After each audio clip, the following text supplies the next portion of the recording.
what are we able to forgive? What border, if it's a lie, a little lie, do we forgive someone that is an enemy or a loved one? If it's on purpose, if it's stealing, if it's pornography, if it is drugs, if it is alcohol, if it is mistrust, what line do we separate to say you deserve forgiveness? Got to burn the ships, cut the ties, send a flare into the night, say a prayer, turn the tide, dry your tears and wait. I heard in my life with Zack, what's going to take time for you to forgive him based off of everything that he's done to you? God doesn't work that way.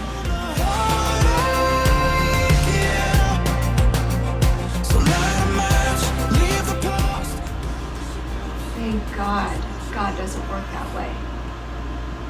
I can't sit here and preach to people about forgiveness and be transparent if I'm not able to forgive the people that hurt me. Now, I'm not saying put up with abuse. I'm not saying you stay in situations. Now I'm at a point where I'm healthy, functional, to where I can forgive. In Zack and I's relationship, when we had one, it was a habitual cycle that kept happening and happening. And then whenever I left, I carried that into my life. But looking back on the transgressions, the things that he did to me, which he couldn't even love himself. So how could I expect him to love me the right way? And we are all products of our past, right? The external things that we've succumbed to or how we grew up affect us so much. And then when we enter in other people's lives, they expect us to be whole. But hurt people essentially hurt people. And looking back, once you hear Zack's testimony, and for me, looking into this boy's eyes, I saw so much hurt and sadness. People would say, well, you shouldn't pray for him. You shouldn't do this. It took years and seasons, and also for the Holy Spirit to be able to lead me to say that it's safe. And when I removed everything from my life and I was able to let the Holy Spirit lead, he's a really cool GPS that he lets me know that it's safe. And again, I also have safe people around me. I have accountability partners. Accountability is huge if you're really being authentic in your Christian faith. Or should I say, as a believer, when we're struggling with something, and if we really want to be transparent, if I'm having a bad day, my roommate and I were like, okay, we had a bad day. Let's talk about it. What's going on? How are you doing? How are you feeling? I want to be a mighty woman of God. And if I'm not willing to be able to share my sin or the things that I'm struggling with someone, we're not called to do it by ourselves. Yes, God's the ultimate counselor, but he also uses the beautiful church and the church people, which is believers, to be able to help us and each other. So I now know what freedom is like. And when I see people in bondage, it breaks my heart. Because I'm not called to be able to judge Zack for what he did. Because Lord knows I hurt people. And my prayer is how I forgive is how others are going to forgive Bethany. And through this story that you could see that forgiveness is for everyone. As long as someone literally has an apologetic heart and is willing to change and takes those steps to change. Zack and I aren't together. But God is using this story because he's now in that functional place to be able to be friends with me, to be able to use a platform for us to be able to share our story and friendship. This is a unique story because most people that are now separated can't be friends. But God is such a good and just God. We tend to not know how to separate from people, and then we reconnect with them, and it's a habitual soul tie, and we end up following them, whether it be on social media and different things, and it's just not healthy. There are some areas where obviously you need that separation, but we came together to collaborate to be able to give this to the people. And so Zack has a platform to be able to want to have a desire to share for fitness, to be able to help people get in a place of freedom. And freedom and healing sometimes takes a little bit of time. I know it did for me. But my prayer today is to be able to share this man's story who is so anointed. And this is part of his freedom process and deliverance process. And deliverance is just getting free from something. And let this story pierce your heart to know that I freely forgive Zack. I have nothing in me that holds any bitterness or sadness. What the enemy uses to contort and steal, God can restore, and he can restore to the purest. This is part of my story of forgiveness, to be able to share his story. God is so good and so loving, and I hope through this y'all can see that. Zack, my friend, mighty man of God, share your story, and I hope my little gift that I have of editing will be able to capture what you went through and what the enemy used to take you out. God is using it for your platform to be able to reach many. My friend, thank you for being willing. I pray that God blesses you for being honest. We can rise up from the dust and walk away. We can dance upon the heart. Hey guys, so for those of you that don't know who I am, I'm Zack Montecalvo, but that part is not important in this story. What's important is the testimony that God did in my life.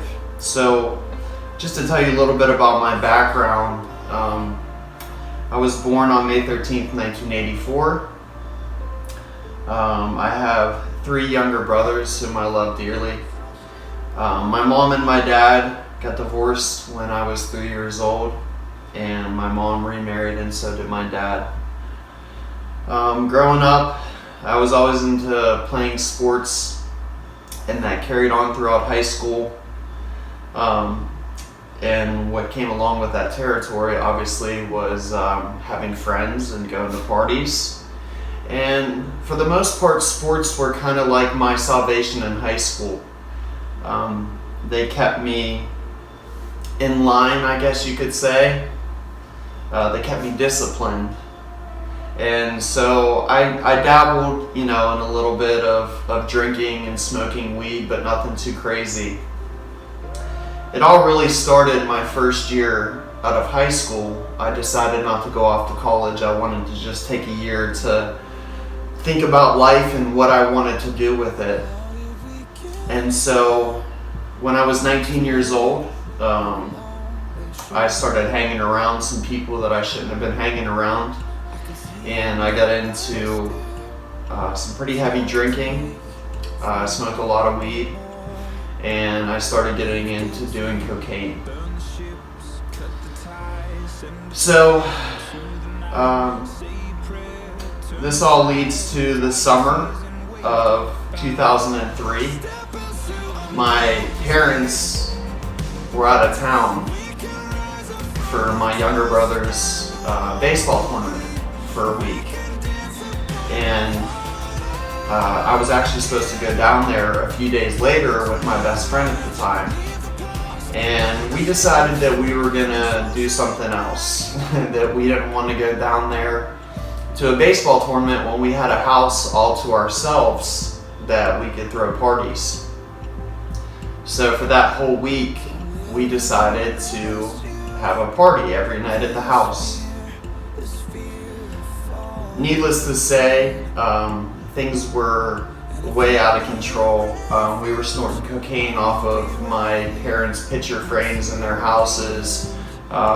We were smoking weed and drinking all over the house to the point where the house just completely reeked of the smell of Say a prayer, turn the tide, dry your tears and wave goodbye. So this went on for a few nights, and about midway through the week,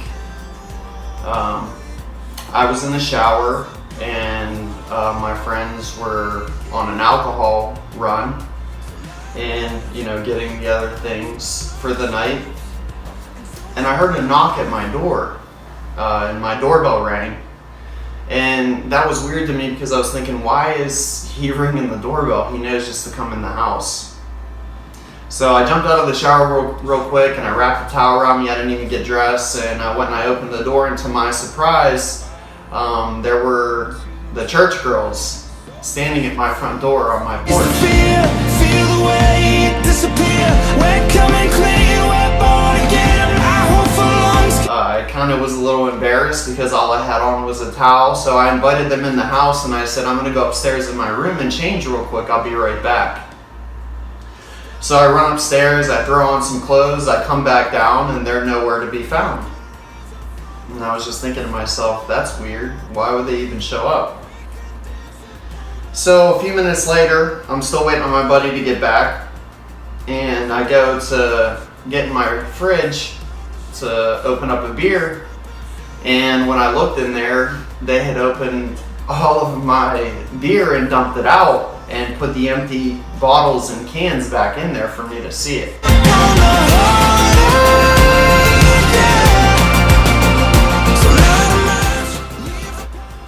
So that night I decided, okay, God, you wanna try to ruin my party? I'm gonna show you. That night was probably the worst night. I ended up getting so drunk that I took plates of my mom's and I smashed them on our brand new tile floor because I was just so angry.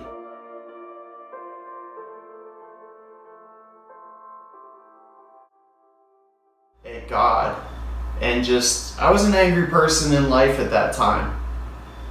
It's what fueled me, it's what made me feel powerful. And so that was pretty much it. I was on a journey to show God that I'm gonna live my life for me, and you can stay out of it. Well, long story short, the week ended. It was definitely an intense week of a lot of partying, a lot of drugs, and my parents came home. The house was a disaster. They pretty much knew what I was doing. And I knew I was in big trouble. And I remember sitting on my back porch and I was talking to somebody on the phone. And I was just already planning in my head, if I got kicked out of the house or if I got grounded, what was going to be my next move. And lo and behold, I saw the church girl's car pull up. Say a prayer, turn the tide, dry your tears and wave goodbye. And I'm thinking to myself, okay, the last time I saw them was when they came to my door and dumped out all my alcohol. And, of course I was upset at that time because I was about to get in trouble for everything that I did. So I thought, okay, well, I'm going to take it out on them. The weird thing about it was, by the time that I got off my patio swing and I walked to my front door to meet them, when I opened the door, I wasn't really angry anymore. And so instead of there being like 4 or 5 of them, there were only 2 this time. And I invited them in, and they said, "Can we go up to your room? We'd like to talk to you." And I said, "Okay." Here until the end. Oh, it's time to. So we went up to my room, and the 2 girls that were there was Jory Ryan and Bethany McGavitt. And wave goodbye. Step into a new day. And they started sharing some scriptures with me, and started talking about God again.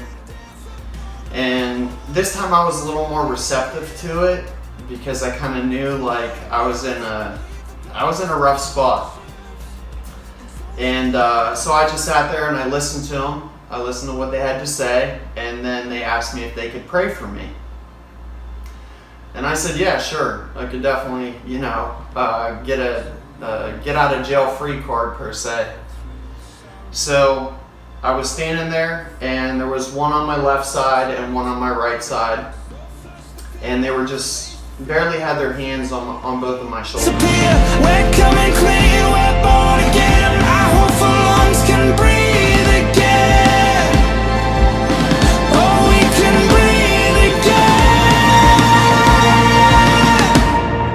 Step into a new day. We can rise up. And so I just bowed my head and I closed my eyes, and they started praying.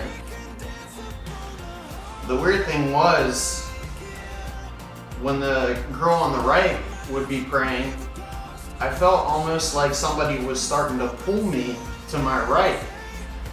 And I opened my eyes and kind of looked when I felt that the first time.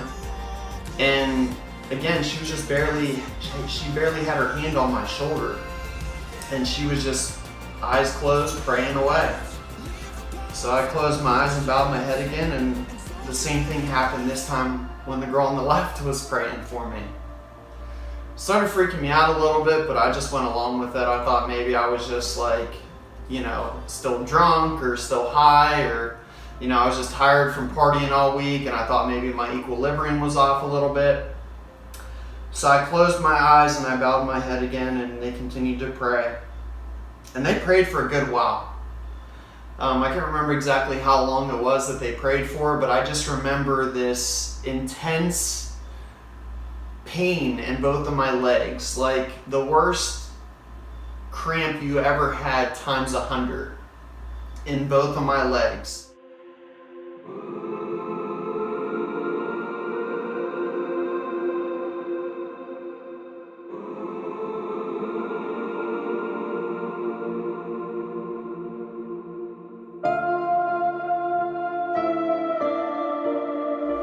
And both the girls just sat there and they kept praying, and at this point I'm so distracted by this pain in my legs that I'm not even really hearing what they're saying.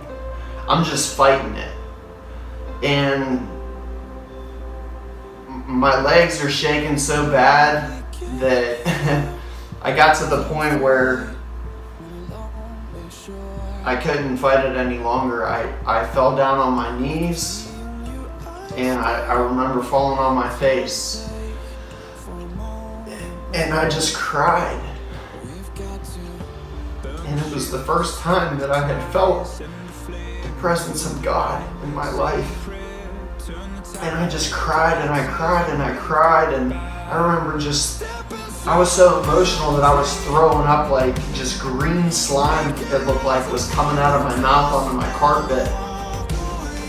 And as I'm sitting there crying, they're just praying, and they're just, they're there and they're present. And I don't remember how long it was for, but I finally sat up at one point. And when I got up off of that floor, I felt like this weight was lifted off my chest. It was just like this heaviness that wasn't there anymore. And I remember when I got up, they were like, "Are you okay?" And I was like, "Yeah, I feel so amazing. I feel like I could run a race right now." And I probably said that about 10 or 15 times that night, because we all ended up hanging out after that. And lo and behold, I wanted to share a couple scriptures with you guys about running the race for God. So Hebrews 12:1-3 says, "As for us, we have all of these great witnesses who encircle us like clouds. So we must let go of every wound that has pierced us and the sin we so easily fall into. Then we will be able to run life's marathon race with passion and determination, for the path has already been marked out before us." And then also there's another scripture in 2 Timothy chapter 4, and it's verses 7 and 8. And it says, "I have fought an excellent fight. I have finished my race, and I have kept my heart full of faith. There's a crown of righteousness waiting in heaven for me, and I know that my Lord will reward me on his day of righteous judgment. And this crown is not only waiting for me, but for all who love and long for his unveiling." So, July 14th, 2003, I came to a saving faith in Jesus Christ. And after that, you would think it would be all sunshine and rainbows. But that's when it finally got real. And in the months preceding that, I lost all of my so-called friends at the time. Every one of them didn't want to be associated with me anymore because I stopped drinking and I stopped partying, and I was trying to live my life for God. And I was trying to tell them all about Jesus, and none of them wanted to hear about it. Fast forward 1 year in the future, July 14th, 2004, I started dating one of my best friends in high school, Bethany McGavitt. And we actually got married on the 1-year anniversary of me getting saved, which was July 14th, 2004. Now at that time, I was 20 years old. I had just turned 20 2 months before that. And so after we got married, I had to learn what it was to be a man and a husband. And I thought I knew. You know, a lot of guys think that whenever you are 18 years old that makes you a man, but age has nothing to do with being a man. And I was about to find that out very soon. So we were married for 8 years, and within that time we were very involved in church. I remember always having, different speakers come into the churches, and just different people at church. They were always praying over me, and a lot of people would prophesy that I had a calling of ministry on my life. And it got to the point where it was almost like I didn't even want to hear it anymore because I heard it so much. And so I just I started ignoring it, I guess, in a sense. And lo and behold, a couple years later, Bethany and I had an opportunity to take over the youth group at one of the churches we were involved in. And so I became a youth pastor. I thought that I had finally found my calling, that this is what all those people were talking about for so many years. And so we started running the youth group, and it was awesome. There was a lot of kids that we got really close with, and God was doing some pretty amazing things at that time. And then we did it for probably about a year, and it finally came time for our church to merge with another church, and they were going to actually put me on staff as the actual youth pastor, and I was going to start getting paid for it. Me and my pastor had several discussions about this, and when it came time for them to vote on the youth pastor, I was not even considered for the position. So needless to say, I was very hurt, and I was definitely disappointed. I didn't understand the situation, and now looking back on it, I do. But it really, really hurt me. Out of the fire, into tomorrow. So flush the pills, face the fear, feel the weight disappear. We're coming clean, we're born again. I hope our lungs can breathe again. Oh, we can breathe again. Now, up until that point in time in my life, since I got saved on July 14th of 2003, I was walking a pretty straight and narrow path. You know, I wasn't drinking, I wasn't doing drugs. I think I even gave up non-Christian. The only music I would listen to at that point was Christian music. I didn't even listen to like secular music anymore. But then after that happened, something just changed in me. But at that point, when that happened in my life, something started changing in me. And I think, looking back on it now, I just felt like that was supposed to be, you know, the calling that all these people were talking about for so many years, that prophesied over me and prayed over me. And it lasted for a year, and now it's over. And I don't know where to go from here. And I felt like God just was done with me.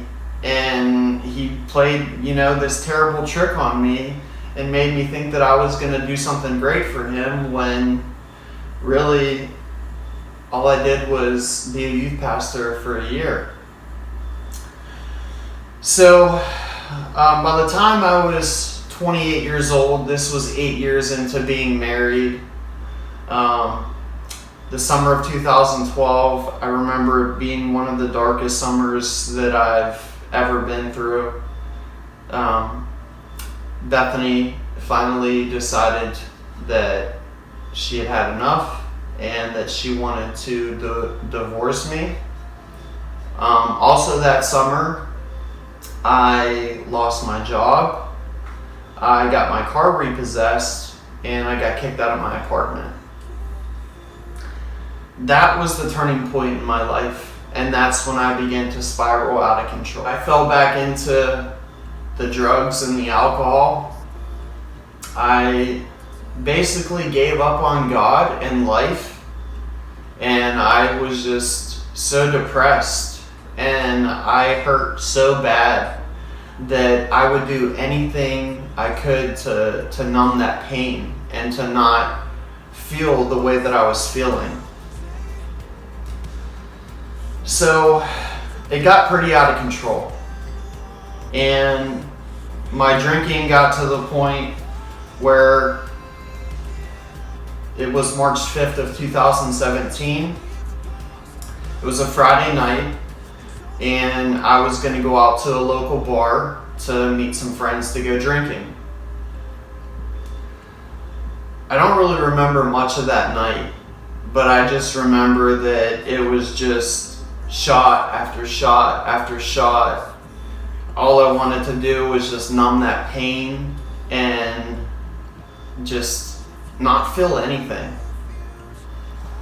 The next thing I know, I woke up, I looked around, and I remember seeing a sign in the room that my brother had written a note on dry erase. Step into a new day. We can rise up from the dust and walk away. We can dance upon the heartache, yeah. So light a match, leave the past, burn the ships, and don't you look back. So after I read that, I was thinking, okay, well, wherever I'm at least my family obviously knows where I'm at. So I started looking around and I started seeing like all these machines that I was hooked up to, and I saw a bunch of nurses, and I couldn't move my arms or my legs, and there was just like something down my throat that was super painful. We're born again, I hope our lungs can breathe again. Oh, we can breathe again. Step into a new day. We can rise up from. So about a half an hour later, the nurse comes in and removes the tube that was down my throat that was helping me to breathe because I wasn't breathing on my own. And I remember after she pulled that tube out of my throat, she looked at me and she said, "You're very lucky to be alive." She said, "Do you know how high your blood alcohol content was when you came in?" And I said, "No, I don't even remember anything." Now, again, keep in mind that when I went out drinking, it was a Friday night. This all happened on Sunday. I was completely sedated for a full day.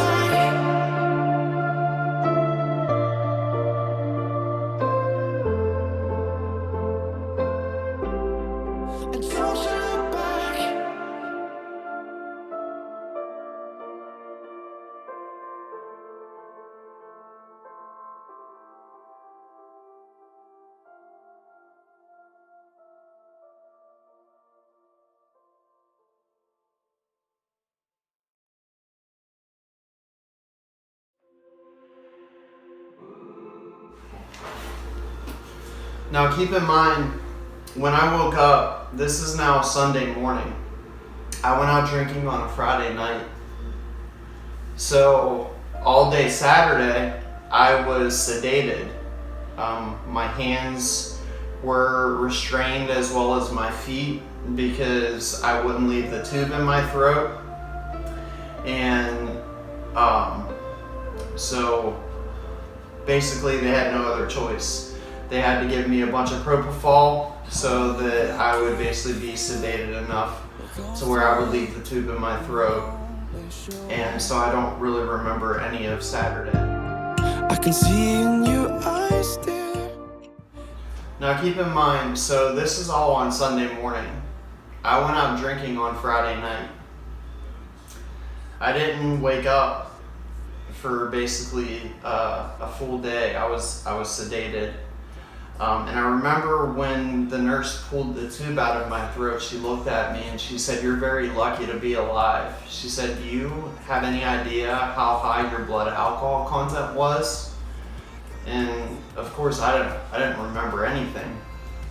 She said, "Most people that we have that come in here with alcohol poisoning," she said, "we normally pronounce people dead at 0.35, or they at least have severe brain damage at that point." She said yours was 0.40. Don't let it arrest you, this fear. So March 5th, 2017 was the first of many bad decisions and the first time officially that I should have been here. Until the end, oh, it's time to. Okay, so after that incident, seeing the look on my family's face when they came in was enough that I didn't ever want to drink again because I didn't want to put them and myself through something like that again. So as of March 5th, 2017, I never touched another drop of alcohol. However, that just intensified other things that I was doing as well to numb that pain that I felt inside. So after that, I went from one addiction, and yes, alcohol is an addiction, to becoming a full-blown drug addict. I started using Percocets And then I moved on from that to doing Opanas.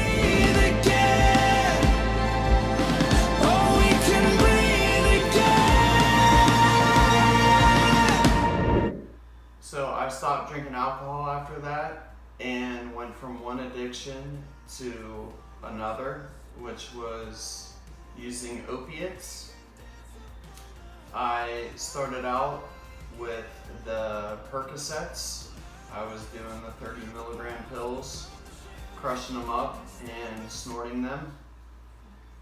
And then when that wasn't enough, because I was doing like 10 at a time, and to buy those on the street, they're mostly 30 milligrams is $30.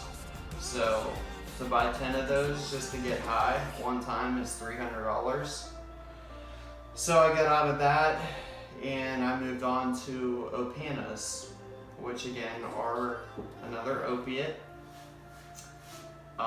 Definitely much stronger than the Percocets. And a lot more expensive, but I started doing those. After a while, I moved on to snorting heroin and also snorting fentanyl. I got into fentanyl for about 2 months.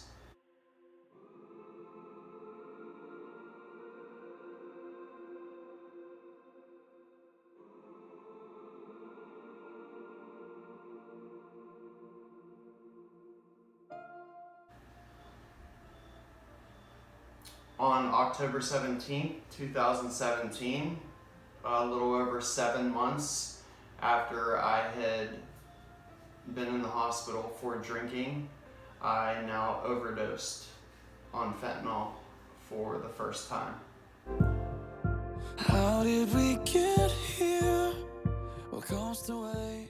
I was driving in my car after work, and I would drive all the way up into Cranberry, which was about 45 minutes north of where I lived.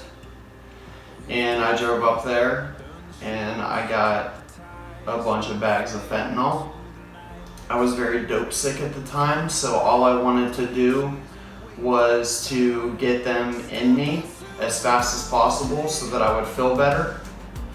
So I remember as soon as I got them, I drove down the road a little ways and I pulled off on the side of the road, and I remember the person that I got the bags off of kept calling me. I just kept ignoring their call because I just wanted to snort 2 bags so bad so that I could just not feel this way anymore. So I kept ignoring their call. I dumped 2 bags out, I snorted it, and I immediately felt better. I called them back and I said, "Hey, what did you want? Why did you keep calling me?" And right when I said that, they said, "Well, did you do any yet?" And I said, "Yeah, why?" And they said, "Well, be really careful. For some reason, these are super strong." And I just thought, they're just being stupid. It's the same as always. I've done these for 2 months now. It's all the same. Well, it wasn't the same, because all I remember after snorting the 2 bags is waking up, and I woke up in the back of an ambulance.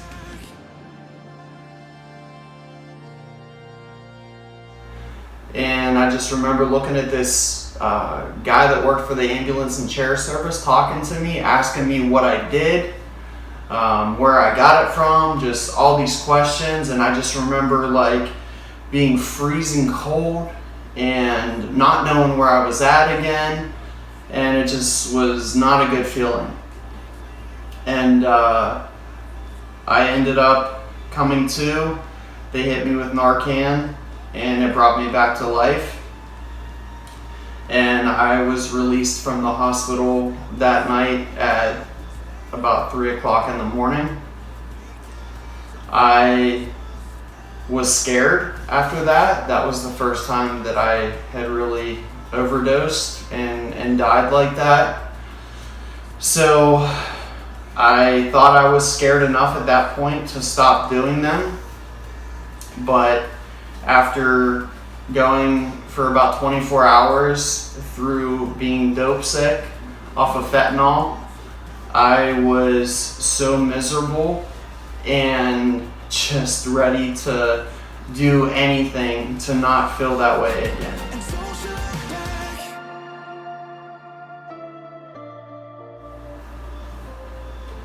I thought that I was strong enough to fight through and stop doing it, but after about a day of just, I was more sick than you could ever imagine.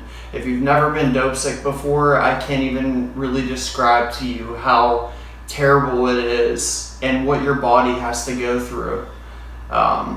To not be able to eat anything but be hungry, but also you're so thirsty and you're dehydrated. But I would literally take one sip of Gatorade and I would throw it up as soon as I would swallow it. I would fall asleep for a short amount of time and I would wake up drenched in sweat and I would be shivering and freezing cold at the same time. So I went through this for about 24 hours and I finally got to the point where I was at my wit's end. And I happened to remember that the first time that I overdosed, I had on a pair of army cargo pants. And I remembered that when I was coming home from the hospital, I happened to check the pocket that I had my fentanyl bags in. And here they hadn't even searched me well enough to find where I had my bags at. So I rationalized in my head that I was just gonna do one bag this time instead of two. And just enough so that I wouldn't be sick, and I was gonna just try to slowly wean myself off of fentanyl instead of trying to do a cold turkey. So of course I dumped the bag out and I snorted it, and then I remember I walked downstairs. I was staying at my parents' house at the time and they weren't home. So I walked downstairs and I went out on our little sun porch and I smoked some weed.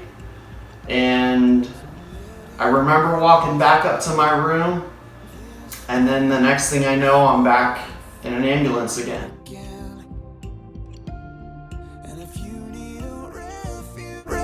And this time, not only do I see the ambulance guy there, but now I see my mom and my stepdad. And I don't know if you guys remember the cartoon Snoopy, but I remember like I could see people's mouths moving, but I couldn't make out what they were saying. It was like how the school teacher was on Snoopy. All I could hear was like wah, wah, wah, wah. It was the weirdest thing I've ever experienced before, but like it was just this noise on both sides of my ears, and I just couldn't hear what people were saying. I just kept hearing this noise, and I just remember I was freezing cold. You know, I was so thirsty. I was begging them to give me something to drink. Well, what happened was I come to find out that I had overdosed again. And can I interject? Whenever you get high, like when someone overdoses, you don't remember that. Like do you even remember that euphoric feeling that like you're supposed to get? You don't even get that anymore, huh? No. Because you're just sick and you just want to stop. I mean, you can, but not when you OD. Like it wipes you out. It kills you. You don't get to. As soon as you get that high, I mean, you don't know you're going right through it. It just you cease to exist. Right. You stop. It just you cease to exist. Right. You stop. Yeah. So after all was said and done, I overdosed again on October 19th of 2017. and that was the last time I ever touched a drug. I obviously was not aware of what happened this time, and let me revert back to last time real quick before I tell you guys this. So on October 17th, the first time that I had overdosed on fentanyl, I drove unbeknown, don't remember any of this.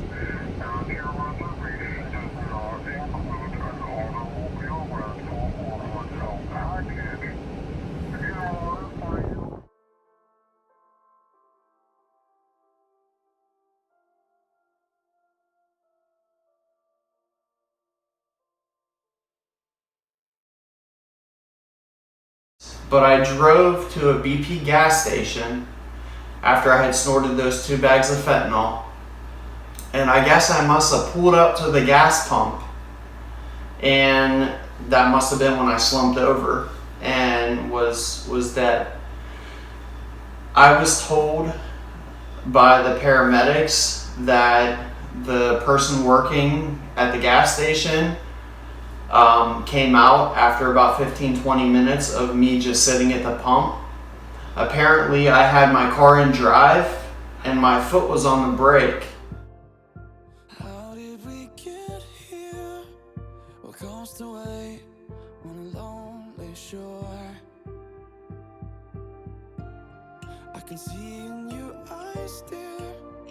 It's hard to take for a moment more.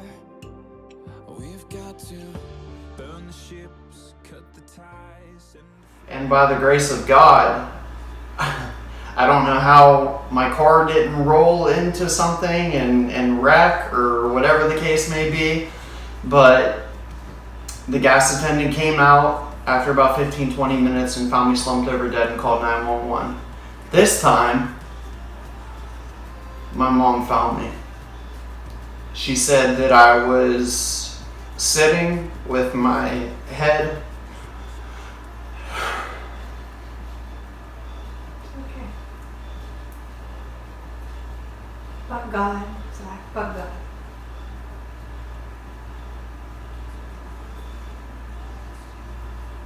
That I was sitting with my head laid back like this, up against my bed. And she said that the memory of the way that my expression was at that time, she said it'll be burned into her brain forever. But when she found me, and let me go back a little bit, like I said, they weren't home at the time. They were actually out getting ready to pay their rent when I did what I did. And my mom said that this weird feeling just came over her to want to go back to the house because they knew what was going on with me and they knew that I wasn't feeling good. And my mom said that she just thought it was a nice day outside, and she told my stepdad, let's just go back and get Zach and see if maybe he wants to get out of the house for a little bit. And my stepdad was just like, oh no, like, come on, we're just gonna go and we'll pay the rent first because we're only like 10 minutes away from where they paid their rent at. And he was like, we'll go and get him afterwards. And my mom said something just kept telling her over and over again, like, no, you need to go get him right now. And so luckily they came home when they did, because my mom found me and she screamed so loud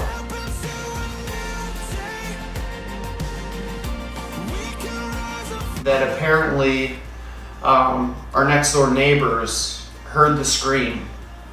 And my stepdad, who was in the car, heard her scream. So my stepdad came up into the bedroom where I was at, and the next door neighbor ended up coming over as well. My stepdad and the neighbor, they proceeded to performed CPR on me, and my mom called 911. They couldn't bring me back.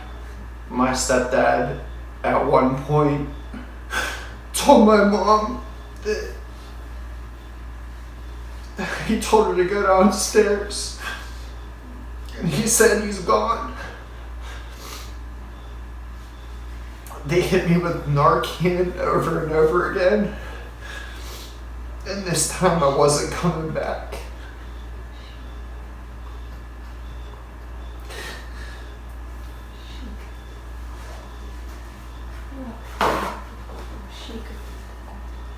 Thank you.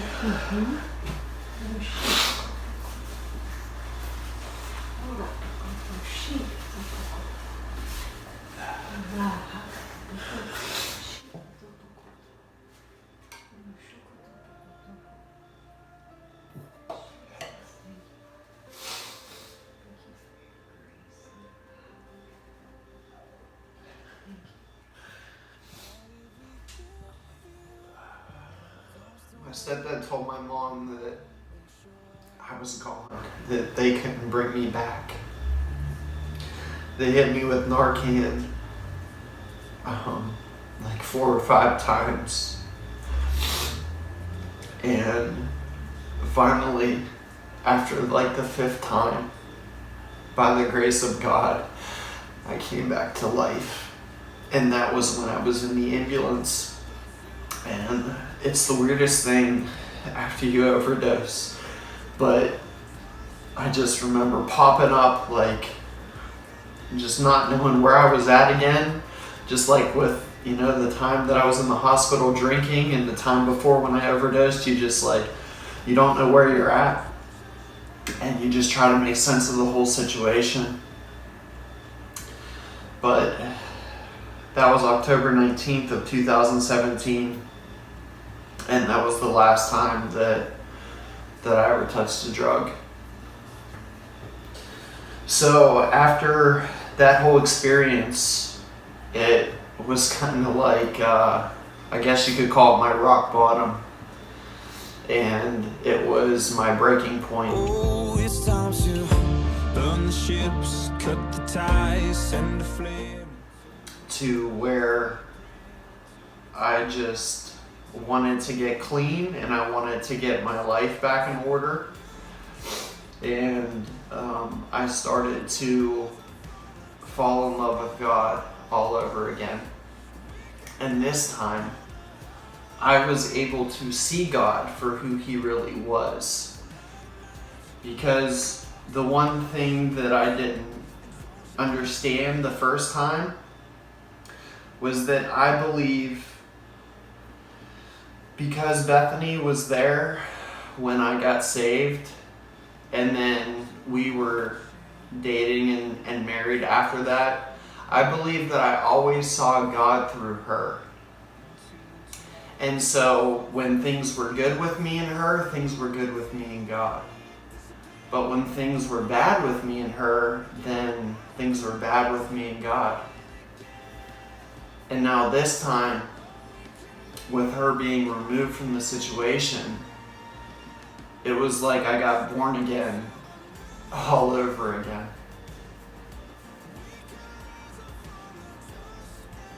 And I stand before you today as of August 19th of 2020. I will be clean for 2 years and 10 months. We can